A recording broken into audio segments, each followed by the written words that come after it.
Welcome back to another episode of Beyond the Sold Sign Real Estate Unplugged. We are your hosts and favorite realtors, Naya and Lauren. And we're so excited to be back with you all for another week, another episode. Let's hop right into this week's story.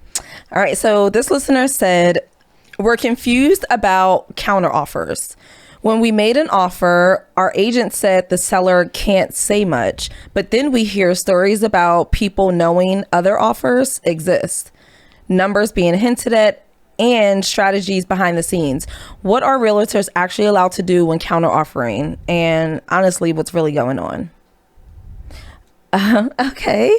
Yeah, we will be very happy to tell you all of the realtor secrets, but none of it is a secret. And buyers do have these questions. Surprisingly, I didn't think that this would ever come up, especially not from a buyer, because I thought they were just like, oh, you do what you're supposed to do. I don't know how to counter offer. I don't know how to negotiate. So that's just what it is. Well, this question popped up, so we figured we would talk about it. A lot does happen behind the scenes. Absolutely. Yeah. That is a big part of our job. Yeah. And we have to, I do anyway, I take the emotion out of it every single time. Like, it's not an emotional game. Like this, it's for me, it's all strategy. Like I'm being very strategic about what we're doing. And I have to tell the buyers too, like, hey, you got to take an emotion out of it. Because at this point, a lot of buyers, that's like their home. They're claiming it. They didn't put furniture in the house before we even got your offer is approved. Now the sellers come back. It's a counter offer. Now you got to go back to your buyers who are already emotional and excited because they think this home is theirs. And now we're like, hey, we need to go with the counter. And they're like, what? So now they're leading more with emotion instead of with strategy. And when it comes to counter offering, we always need you to lead with strategy.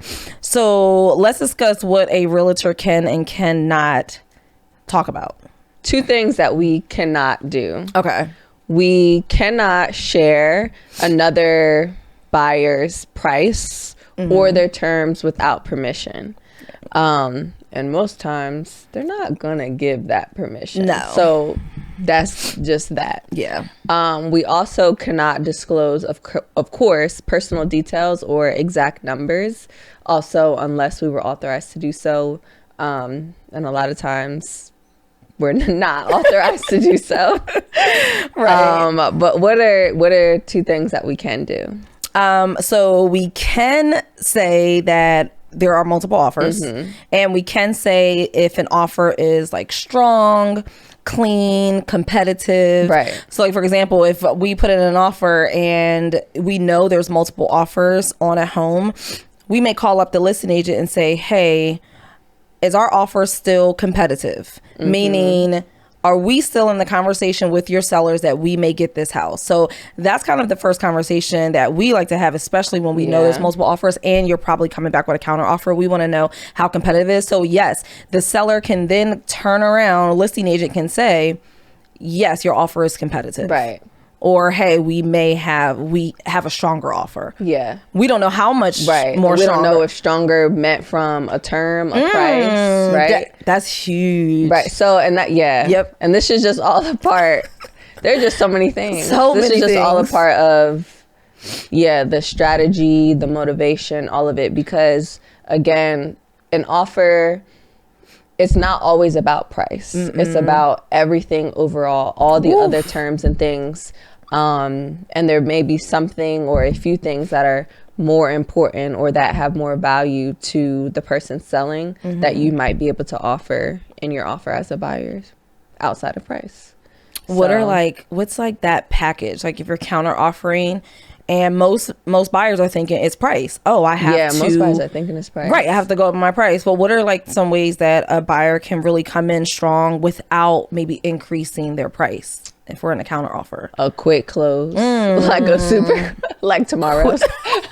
Immediate close, a quick close, like, Yeah, my favorite is probably no contingencies. Yes. So, no inspection. No inspection is probably before a quick close. Yeah. No inspection is above a closing day. Yeah, I agree. And then like either waiving the appraisal, Now, this is all part of the package, right? Right. So either waiving the appraisal or coming to the table with an appraisal gap if you are increasing your offer over what it was listed for, because we don't know if the home is going to appraise. So either waive it or bring the extra cash just in case it underappraises. So these are things, part of a package, that it's when we are behind the scenes doing a counter offer, it's not just all about money. We're not trying to just spend your money. Yeah. We're not doing that. We are trying to figure out ways. And also the number one question, now we've already figured this out before we wrote the original offer. We want to know what is most important to the seller.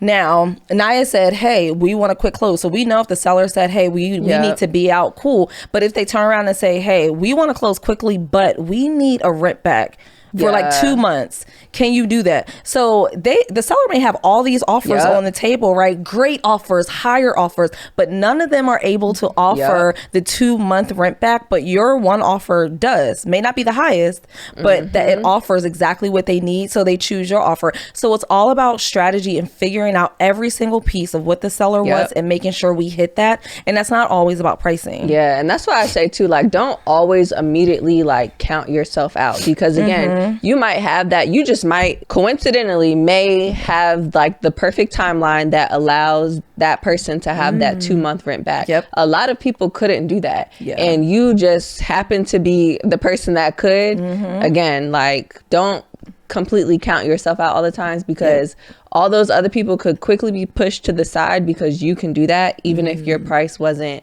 higher than all of those, like she said. And that's like, that's not something that just anybody can do every day. Right. Like, they got to go, you might have to go, or, you know, you can't really predict that walking into a house. So if you can offer that, like, do it. Yeah. Put all your cards out there. And then you may be trying to figure out, like, okay, well, when do I stop like counter offering, or when do I keep pushing, right? So a few things when you want to hold.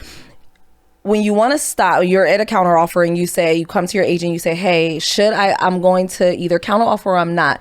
We're going to tell you, all right, well, let's stop here if you are already at the top of your market or at the top of your budget.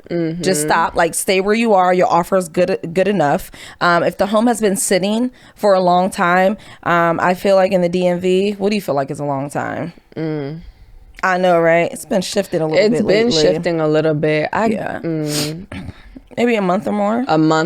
Yeah. Like, if it's been sitting, then I'm like, okay, you can kind of hold strong. You don't have to go too crazy. And then also, if your terms are strong, right? If you're flexible, your pricing's good, like you have a strong offer, you can just hold, and you don't need to overexert yourself and keep trying to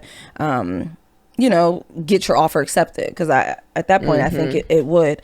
Now, if you want to adjust while we're counter offering, or if you're like, okay, I'm just going to fold, these are some ways that we would say do that if there are multiple offers, because you don't know what offers are coming in. So that means, okay, we need to adjust your first offer, change up some things. That's what we mean by like fold.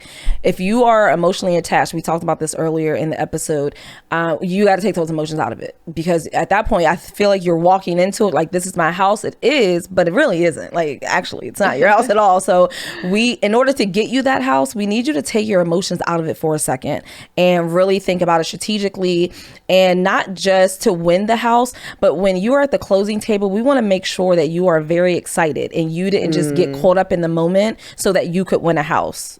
So take the emotions out of it. And then also, if you're competing on price and weak terms. So those are some ways that you should adjust your offer.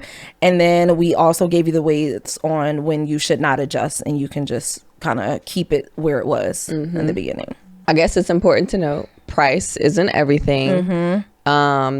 All those other things we mentioned matter. So the timeline, appraisal gaps, whether you're doing an inspection, all those things matter. Sometimes you may not get the chance to counter. So I guess the first rule of thumb is to like always be satisfied with like Lauren was saying, take the emotion out of it and just recognize, if this is my one and only shot at, putting an offer on this house, am I okay with the terms that I'm offering, and that means I'm so okay with if they get it accepted, but I'm also okay if this is my only chance, they pick somebody else, that I will, you know, just move on to the next thing, because I know that I, you know, put my best out there. Right. Because sometimes, unfortunately, you don't get a second chance to counter offer. Like, that offer is just it. And then, yeah, don't overplay or overextend yourself. Know when to hold, when to fold. Like Lauren said, just keep that in mind. Yeah. And counter offers aren't about being greedy. It's about reducing risk. So if the seller sees something and they're like, man, we really like this offer, but there are certain things that we just want to, again, reduce our risk, they may come back and counter. So take the emotion out of it and just go ahead and, you know, either hold or fold, depending on where you are in the process. So, and then figure out what risk are you taking, and is it worth it? So if you're trying to figure out, should I fold or should I hold, sit for a second, talk to yourself and say, what risk am I taking by increasing my offer, or by waiving the inspection, waiving the appraisal, and is it worth it for this house? There we go. Yeah. Excellent. I love that. Well, we hope we left you with some good tools to really understand what's going on in the background when your agent may say, all right, you know, time to counter offer. We thank you for joining us again for another episode. Be sure that you are liking, sharing, commenting, and subscribing on all platforms: YouTube, Instagram, TikTok. We're everywhere that you browse and explore. So thank you again for joining us, and see you next week.